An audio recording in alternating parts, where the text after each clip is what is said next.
성경 물음에 대한 물음.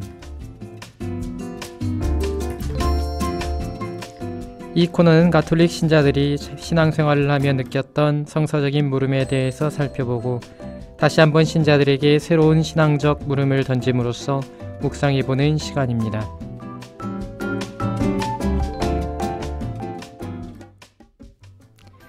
안녕하십니까. 사목국 부국장 정규현 심원 신부입니다. 반갑습니다.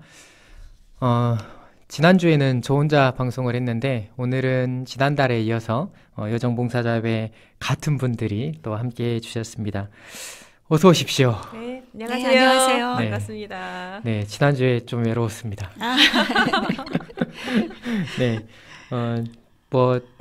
지난달에도 2번이나 인사를 했지만 이번 달에 또 한 주 쉬고 오시는 거니까 인사 좀 해주시겠습니까? 네, 안녕하세요. 여정 봉사자의 말씀 봉사자 최민정 젬마입니다. 반갑습니다. 네, 안녕하세요. 말씀의 봉사자 여정봉사자회에서 봉사하고 있는 송승원 대례사입니다. 잘 부탁드립니다, 신부님. 네, 반갑습니다. 지난주에 방송 보셨어요? 네, 영상으로 봤습니다. 혼자 하니까 되게 외로워 보이죠? 네, 좀 안 돼 보이셨어요. 그러죠. 저도 그렇게 생각합니다. 네, 감사합니다. 네. 아니, 근데 댓글에도 그게 있더라고요. 혼자 하시니까 외로워 보인다고 댓글에서도 봤습니다. 내가 보기에도 그런 것 같은데. 그 생각을 했습니다. 제 지난주 방송 댓글을 좀 확인을 하다가 간단한 고민 아닌 고민을 적어주신 분이 계셔서 그에 대한 이야기 잠깐 먼저 드린 다음에 오늘 그 이야기를 진행하려고 합니다. 이런 이야기가 있었어요. 신부님, 그리스도를 만나고 신앙생활을 시작하고 성경을 읽고 공부하고 제 삶을 또 저란 인간 자체를 변화시키고자 무던히도 애를 쏘던 시간들이었는데 구원받을 듯한 느낌에 행복해졌다가도 금세 나락으로 떨어지기도 하고 신앙인이 아니어도 그렇지만 신앙인이기에 더욱 좋은 사람이 되기 위해 발버둥치건만 또 좌절하고 저란 사람의 본성이 원래 그런 건지 내가 신앙으로 내 삶의 변화를 이뤄낼 수 없다면 신앙의 가치는 내게 도대체 무엇인지라는 말씀이 있었습니다. 요즘 자주 좌절이라는 생각을 하고 계시다고 이야기를 하며 한 말씀 해달라고 청을 하셨는데 그동안에 그 방송에 남겨주신 물음들이나 그리고 틈틈이 보여주셨던 그 고민의 흔적들, 그것들을 보면 늘 삶에 대한 성찰들, 그리고 그 성찰을 통해서 어떤 게 진짜 신앙인의 삶인가라는 것을 고민한 그런 모습들을 발견하는 형제님일 것 같아요. 모습들을 봅니다. 제가 생각할 때는 우리가 구원받은 사람으로서의 구원의 체험이 있는 것이 굉장히 신앙에 있어서 중요합니다. 내가 구원에 대한 체험이 있는 사람과 그렇지 않은 사람들은 참다운 신앙의 가치 자체를 잘 받아들이지 못하는 경우들이 좀 있어요. 신앙이 무엇인가라는 것에 대한 답을 찾기 위해서는 구원받음에 대한 체험이 핵심이라는 생각을 해요. 그래서 제가 이번에 누가 저한테만 성경이 무엇이냐라고 물어본 사람이 있었어요. 성경이란 신부님께 무엇입니까? 라는 거 물어봤을 때 저는 신앙에 있어서의 근원적 체험을 가능하게 만드는 자리라고 대답을 했습니다. 이게 무슨 말이냐면 구원받은 사람으로의 체험이 가능하게 되는 자리는 사람들마다 다 다르지만 저는 가장 근원의 자리에 하느님의 말씀이 놓여져 있다라는 생각을 개인적으로 해요. 그리고 그 말씀을 통해서 내가 하느님으로부터 이런 사랑을 받았구나, 그리고 이런 사랑의 자리에 내가 함께하고 있구나라는 것을 스스로 깨우치고 살아간다는 것이죠. 근데 문제가 무엇이냐면 인간이 굉장히 감각적이고 감정적인 동물이기 때문에 그 구원의 체험이나 감각이 지속되지가 않는다는 거예요.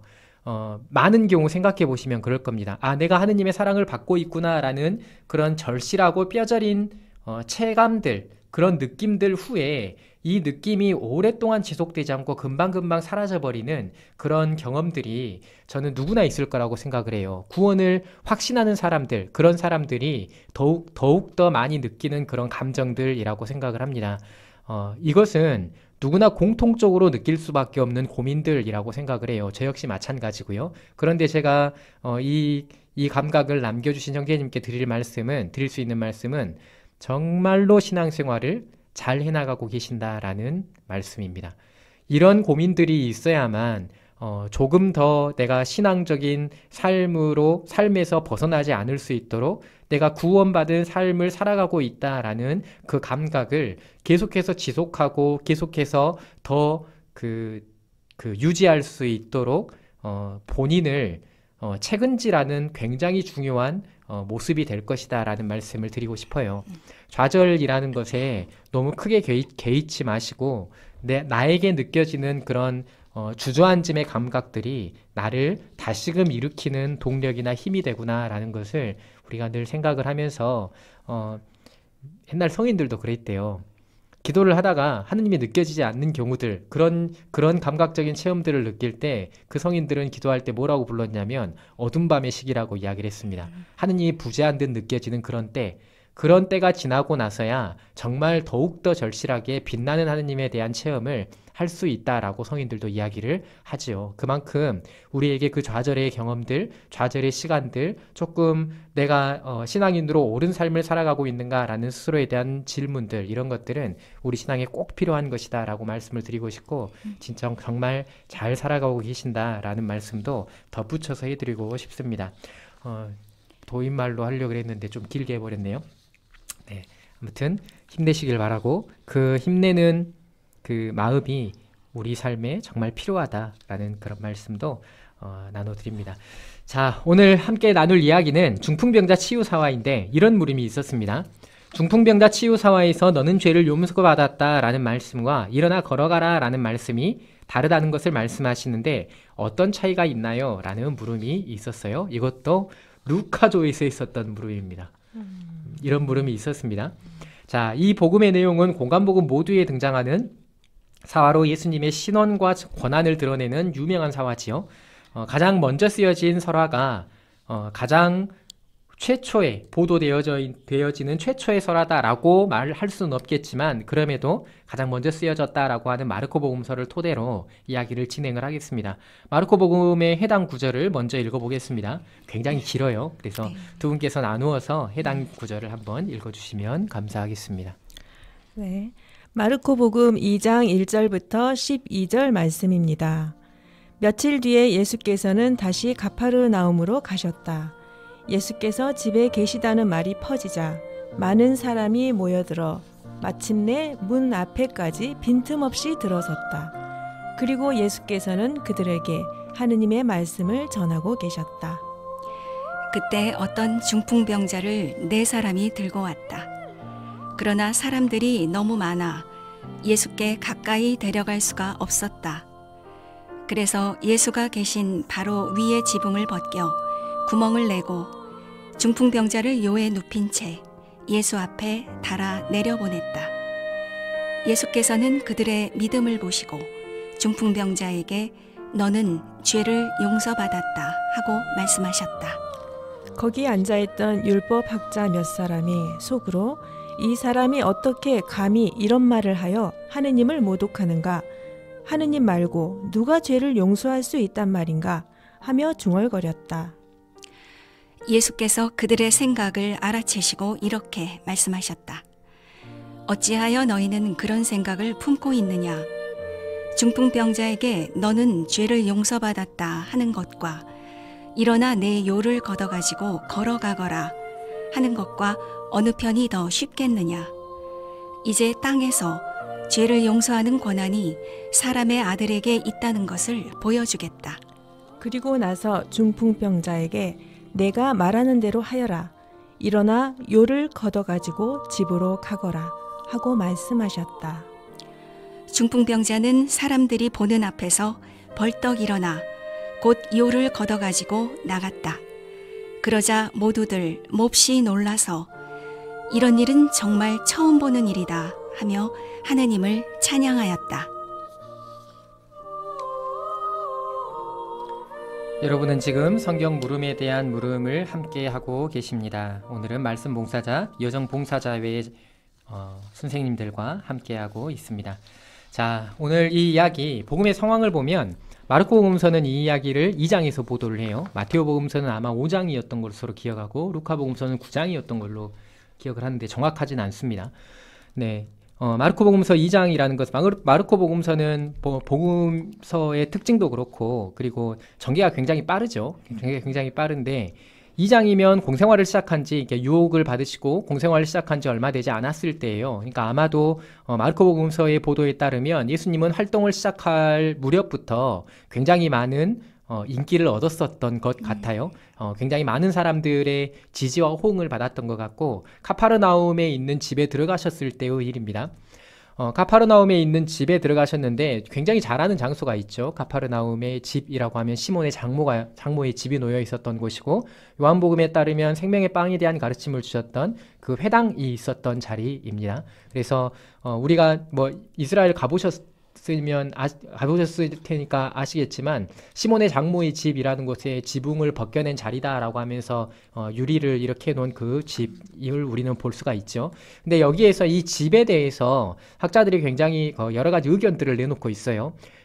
어떤 집이다라고 특정하지 않고 있기 때문에 이 집이 진짜 시몬의 장모의 집이냐, 아니면 카파르나움 지역에 예수님께서 거주하시기 위해서 집을 장만을 하셨던 것이냐라는 여러 가지 의견들이 있는데 결론은 내리지 못하고 있고, 우리가 이스라엘 가서 보면 알겠지만 그냥 시몬의 장모의 집이다라고 생각을 해서 그렇게 특정해 놓고 있습니다. 근데 제 생각에는 예수님의 공생활의 특징상 집을 장만하셔서 생활을 하셨을 거다라는 생각은 별로 들지 않아요. 늘 집도 없이 떠돌아다니셨고, 어느 지역을 가건 본인을 맞이해 주는 사람들과 함께 하시기를 원하셨던 예수님이었기에 당신께서 거주하시기 위한 집을 따로 장만했을 것 같지는 않습니다. 그래서 시몬의 장모의 집이라고 생각을 하는 것이 굉장히 합리적인 생각이겠다, 무방하겠다라는 말씀을 드리면서 이 중풍병자 사화를 보시면 되겠습니다. 이 집에서 벌어진 일이 오늘 사화의 주요 내용인데, 이 이야기를 볼 때, 뭐 중풍병자를 내려보내기 위해서 막 친구들이 막 이렇게 하고, 이 이야기를 볼 때 무엇이 핵심 이야기라고 생각하십니까? 저는 일단 이 이야기가 참 재밌고요. 네. 진행이, 그러니까 요즘으로 치면 예수님이 연예인이죠. 그래서 아주 빽빽하게 들어찬 사람들 때문에 아주 그냥 어떻게 발을 디딜 틈이 없는 거예요. 이제 거기를 사람들이 아픈 사람을 데리고 이제 어떻게 비집고 갔을 거예요. 가서 이제 가보니까 자리가 없으니까 예수님이 이렇게 앉아 계시면 지붕이 이렇게 갑자기 뚫리고 여기서 이 사람이 내려오는 거죠. 이렇게 내려와요. 이렇게 이 사람들이 이런 상황에서 예수님은 이제 아픈 사람과 이제 데려온 사람들을 이제 보신 거죠. 네. 근데 율법학자들은 이제 병자에게는 관심이 없죠. 예수님만 보고 있는 거죠. 예수님만. 그래서 예수님이 이제 이런 행위를, 그러니까 우리가 이렇게 행동을 하셨을 때 그들에게는 그런 행동이 중요하지 않았죠. 그리고 병자를 고쳐주거나 말거나 그런 것은 중요하지 않아요. 우리로 치면 그냥 그러거나 말거나 그러고 있지 않았을까. 어떤 그런 상황에서 이제 여기서는 그래서 이 이야기에서는 논쟁이 핵심이라고 볼 수 있어요. 논쟁이 이제 2장 5절부터 이어집니다. 2장 5절을 보시면 논쟁의 첫 부분인데요. 그들의 믿음을 보시고 너는 죄를 용서받았다 이렇게 하셔요. 그래서 병자를 데려온 이들은 아무 말도 없지만 예수님은 그들의 수고와 신뢰와 우정을 보셨고, 그래서 치유를 넘어서 이제 구원을 선포하시는 거죠. 그래서 논쟁의 끝부분이 2장 10절이라고 볼 수 있는데요. 거기서 보면 예수님께서 이제 죄를 용서하는 권한이 있음을 알게 하신다라고 해요. 그래서 이 핵심을 보면 논쟁에서 믿음과 용서 그리고 권한까지 이렇게 연결되어 있다고 이렇게 보았습니다. 네, 감사합니다. 네. 선생님도 네. 네, 선생님이 이제 논쟁 부분에 대한 전개를 너무 잘 말씀해 주신 것 같은데요. 사실 저는 이 이야기에만 좀 집중을 해서 봤는데요. 사실은 이분은 몸이 아프신 분이고 몸을 고치러 왔습니다. 그리고 그런데 예수님께서 느닷없이 갑자기 너는 죄를 용서받았다라고 하시는데, 이거는 이 아프신 분이 생각했던 게 아니었을 것 같고, 친구분들도 이게 이런 상황을 예측하지 못했을 것 같습니다. 그냥 몸이 낫고 싶어서 왔거든요. 그래서 너무 뜬금없는 이야기 같은데요. 그런데 예수님에게는 우리 사람의 몸이 아프다라고 하는 것이 바로 하느님과 단절된 것이다라는 것과 같은 덩어리로 본다는 겁니다.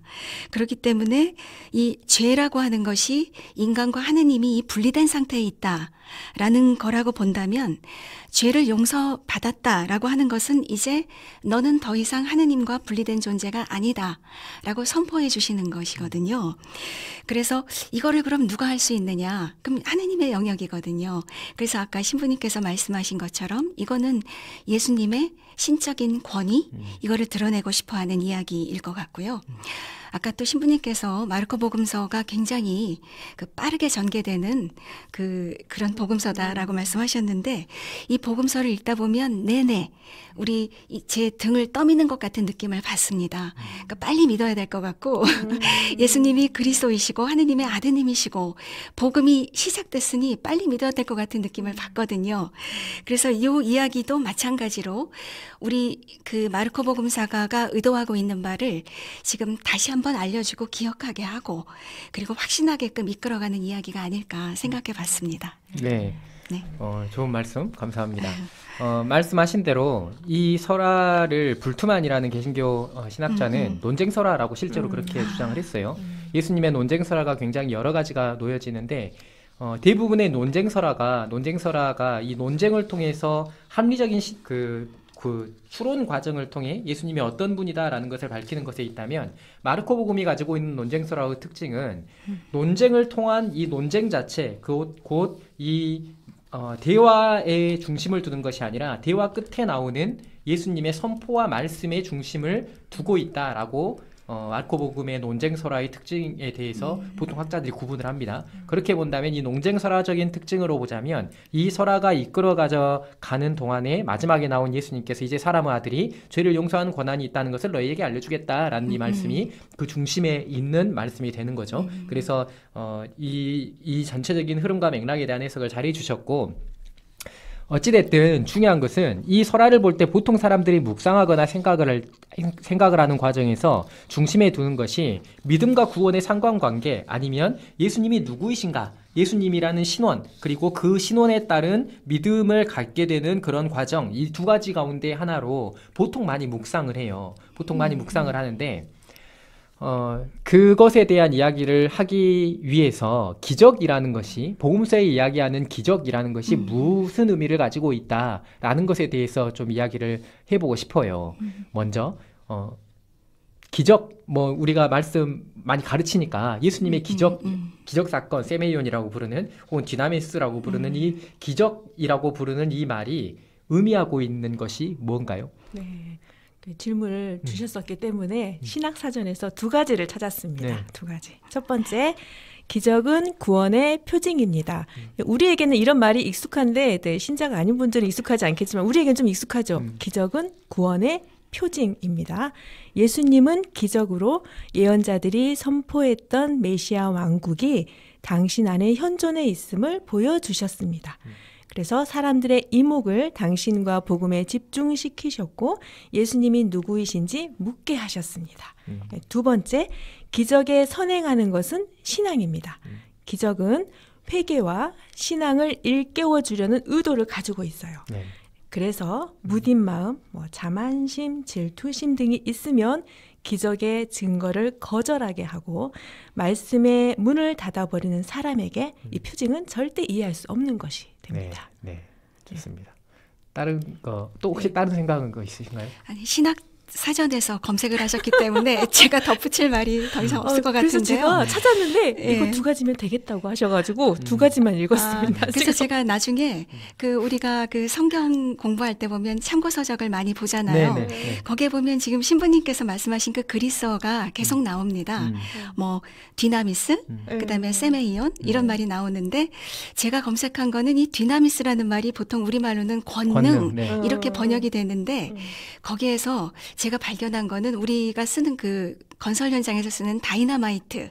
이게 바로 그 디나미스에서 파생된 네. 말이라고 해요. 네, 맞아요. 그러면 우리말의 권능보다 훨씬 더 초월적이고 파괴력 있고 막 엄청난 파워를 이야기하는 말이 바로 요 기적이겠다. 근데 우리는 기적하면 그냥 좀 놀랄만한 일? 요 정도밖에 번역이 안 되거든요.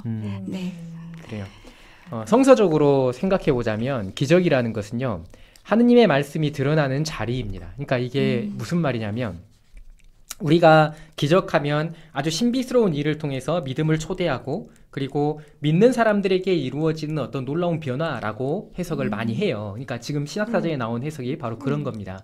그러니까 두 개가 역전되어진 하나의 개념이죠. 그러니까 하나는 놀라운 일을 통해서 하느님의 구원의 표징을 보여준다. 하느님의 구원이 이 자리에 와 있다라는 것을 보여준다. 아주 놀라운 일을 통해서. 그게 첫 번째 사전에 나오셨다면, 또 한 가지는 믿는 사람들, 그러니까 놀라운 일을 통해서 믿음을 초대한다라는 것이 첫 번째였다면, 두 번째는 믿음의 사람들에게 보여주는 아주 놀라운 일들이 기적이다라고 이야기를 하고 있는 게 지금 두 가지입니다. 그러니까 똑같은 것을 역전시켜서 네. 두 가지를, 그러니까 조금 이렇게 말을 이렇게 하는 거예요. 근데 성서적으로 보자면 이 기적이라는 것은 무엇이냐면요, 예수 그리스도가 드러나는 모든 자리를 기적이라고 이야기를 합니다. 그러니까 이게 무슨 말이냐면, 놀라운 일이 벌어지는 그 자리가, 그러니까 아주 신비스럽고 아주 놀라운 일들의 중심을 두는 것이 아니라 예수님께 중심을 둔다는 것이죠. 마찬가지로 구약도 역시 마찬가지예요. 놀라운 일이 벌어질 때 그 놀라운 일 자체에 중심을 두는 게 아니라 하느님이라는 존재에 중심을 둡니다. 그래서 기적이라고 쌤의 여기에 사실은 일이라는 뜻이거든요. 하느님의 일이라는 뜻이에요. 일이라는 뜻을 가지고 기적이라고 사용하고 있고 표현하고 있는 까닭은 이게 하느님께서 하시는 일이다, 그리스도께서 하시는 일이다라는 거예요. 그래서 오늘날에 우리가 성서적으로 기적을 해석해 본다라고 하면 예수 그리스도께서 드러나시는 모든 자리가 바로 기적의 자리라고 이야기를 하는 것이죠. 그러니까 내가 갑자기 길을 가다가 햇빛이 막 쬐고 있었는데 더워 죽겠네 라고 하는 그 찰나의 구름이 해를 딱 가려줘요. 그러면 뭐요? 구름 꼈네? 라고 생각하는 사람이 있을 수도 있지만, 어떤 사람은 그 가운데에서 그리스도께서 나와 함께 계시는구나 라는 것을 체감했다는 거예요. 그러면 그게 기적이 된다는 것입니다. 이렇게 이야기했을 때 믿음이 기적을 초대한다 라는 말이 굉장히 합당하고 어울리게 되는 것이죠. 그리고 기적이야말로 믿음을 가능하게 만든다 라고 하는 것도 역시 합당하고 어울리는 것이 돼요. 근데 오늘 이 사화를 보면, 시간이 굉장히 모자라네요. 오늘 이 사화를 보면 이제 빨리 이야기를 좀 하겠습니다. 아주 흥미로운 게 무엇이냐면, 믿음을 요구하는 사람들을 보시고 예수님께서 기적을 행하셨다는 거예요. 믿음을 보여준 사람들에게 기적을 행하셨다. 곧 믿음을 보여준 사람에게 구원을 주셨다. 이게 마르코 복음서가 가지고 있는 기적의 굉장히 흥미로운 특징 가운데 하나입니다. 3번이나 나와요. 3번이나 나오는데 이것은 소개해드리지는 않겠습니다. 어쨌든 이 3번이나 나오는 믿음을 먼저 표현하고, 예수님께서 네 믿음이 너를 구원하였다. 그리고 그들의 믿음을 보시고 라고 이야기를 했었던, 오늘 복음에서처럼, 오늘 이야기하는 복음에서 믿음을 보시고 라는 것에서 등장하는 것처럼 믿음을 표현하면 구원을 준다. 이것은요, 믿음이 가야만 하는 길에 대해서 제시하고 싶은 그런 복음의 해석이 가능하게 만들어지는 대목입니다. 곧 믿음이라는 것은요, 제가 방송을 할 때나 강의를 할 때나 언제나 말을 하는 것인데, 성경에서 제시하는 믿음은 한 가지예요. 존재에 대한 확신입니다. 하느님이라는 존재, 그리스도라는 존재, 이 존재에 대해서 내가 확신을 갖는 것이에요. 존재에 대한 확신이기 때문에, 그 존재를 확신하기 때문에 그것에 합당한 표현을 하는 것, 섬김에 대한 표현을 해나가는 것, 이게 믿음의 행위가 되는 것이죠. 그러면 복음에서 이야기하고 있는, 지금 이 중풍병자 상황에서 이야기하고 있는 믿음의 행위는 그 간절한 행위를 이야기를 하는 것이죠. 하는 그리스도를, 당신이 하느님의 아들이다라는 것을 확신하고 그에게 바라는 어떤 간절한 행위가 바로 믿음이 표현하는, 발산되는 그런 믿음의 행위로서 지금 믿음이 어떤 것이어야만 한다라고 제시하고 싶은 게 복음의 목적이 있다는 것이죠. 근데 여기에서 그들의 믿음을 보시고라고 예수님이 이야기를 하셔요.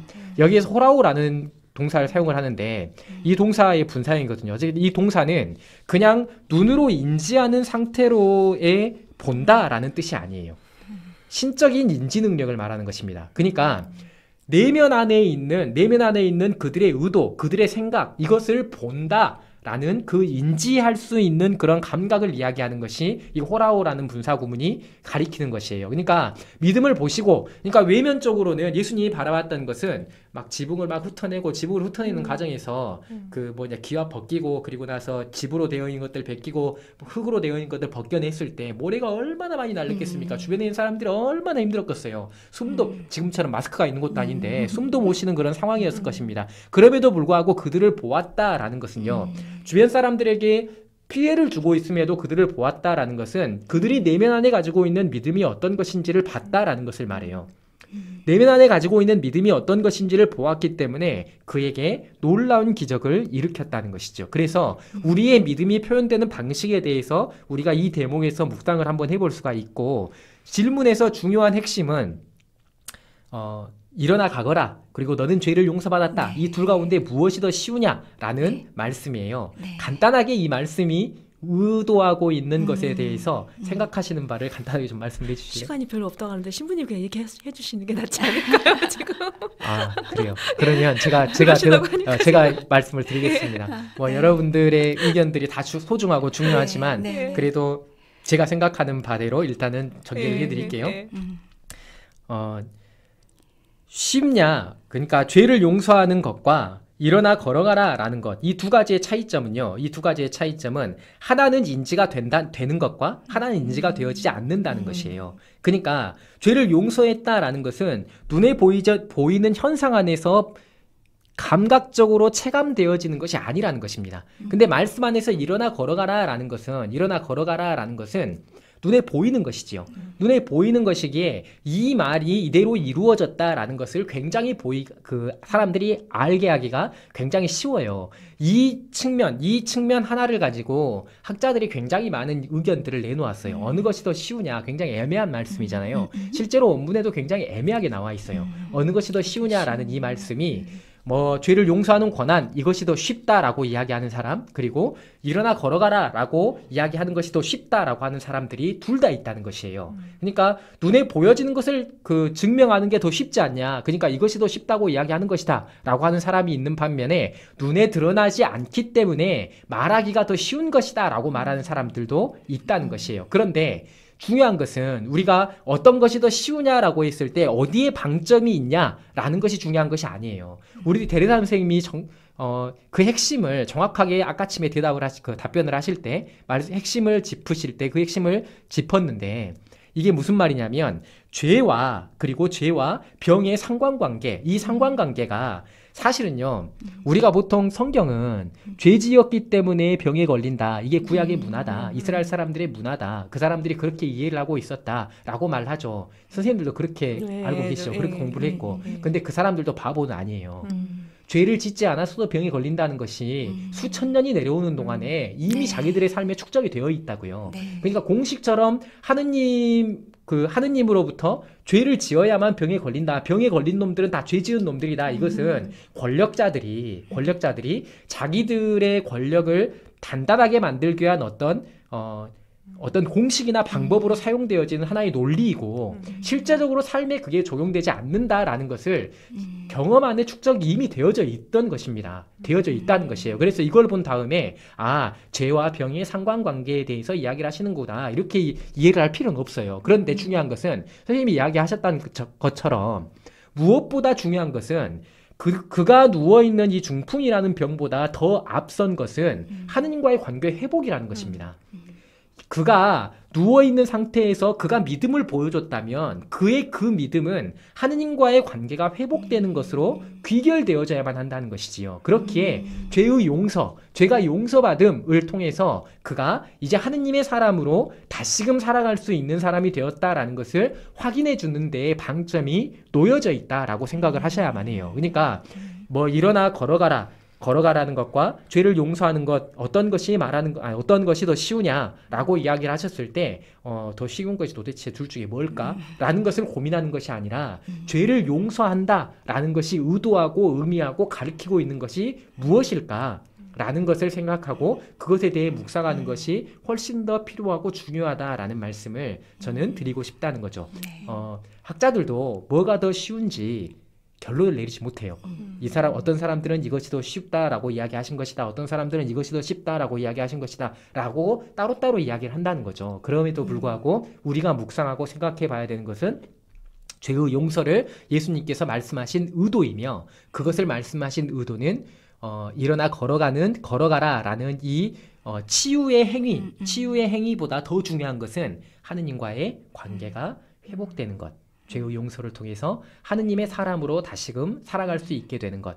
다 예수님의 기적사화가 다 그렇잖아요. 네. 공동체 안으로 사람들을 초대하고 늘 사람들 가운데에서 멀리 떨어져 있던 이들에게 공동체 안으로 사람들을 초대하고 그가 공동체 안으로 사람들을 초대하는 그 근거가 하느님과 함께 살아가는 사람들, 예수님께서 불러 모으는 공동체로의 초대, 이게 예수님의 일이었고 그것이 바로 죄를 용서한다라는 말씀 속에 녹아 있다라고 우리가 이해하고 그 의미를 받아들일 수 있었으면 좋겠다라는 말씀을 끝으로 던져드립니다. 제가 너무 시간 배분을 잘못해서 선생님들의 아주 귀한 의견을 못 들어서 아니 신부님 말씀드리니까 좋습니다. 죄송하고요.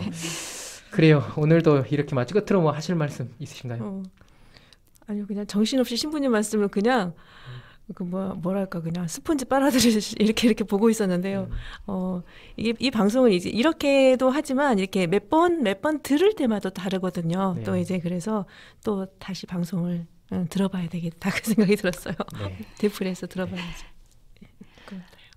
네, 저도 네네. 말씀드릴까요? 네. 사실 저는 처음에 말씀드려야 했었는데 신부님께서 기회를 안 주셔가지고 말씀을 못 드렸어요. 네. 제가 오늘 신부님한테 아주 좋은 소식을 갖고 왔거든요. 네. 커피 쿠폰을 갖고 왔습니다. 네. 신부님 너무 아끼시는 분께서 팬들이 이렇게 있으시구나. 신부님 그 공소 많이 다니신다고 하셨잖아요. 네. 그래서 다니실 때 시원하게 드시라고 하셨습니다. 꼭 전해드리겠습니다. 감사합니다. 다 받으셔야 돼요. 네, 간지 같은 말씀입니다. 네, 감사합니다. 네, 아무튼 오늘 두 분 선생님 오셔서 귀한 말씀해 주셔서 감사드리고요. 혹시 신청곡 있으신가요? 네, 저는 이제 한덕훈 신부님의 힘을 내라. 네. 네. 실은 이제 처음에 이제 사연 보내신 분 네. 이제 그 생각도 나고요. 우리가 이제 들 것을 들고 간 사람들도 생각이 났어요. 네. 같이 들 것을 들고 갔잖아요. 네. 같이 이렇게 힘을 네, 내서 네, 네. 이 길을 갑시다. 그래서 네. 힘을 내라 했습니다. 네. 네, 감사합니다. 좋은 의도, 좋은 의미로 선곡해 주신 노래 오늘 함께 듣겠습니다. 다음 주 쉬고 그 다음 주에 저랑 또 함께 하시죠. 네, 네. 감사합니다. 그때 또 네, 신부님 행복하게 감사합니다. 그때는 말씀을 더 많이 하실 수 있도록 제가 시간 배분을 잘해 보겠습니다. 네, 오늘 끝으로 노래 한 곡 듣겠습니다. 한덕훈 신부님의 힘을 내라. 감사합니다. 감사합니다.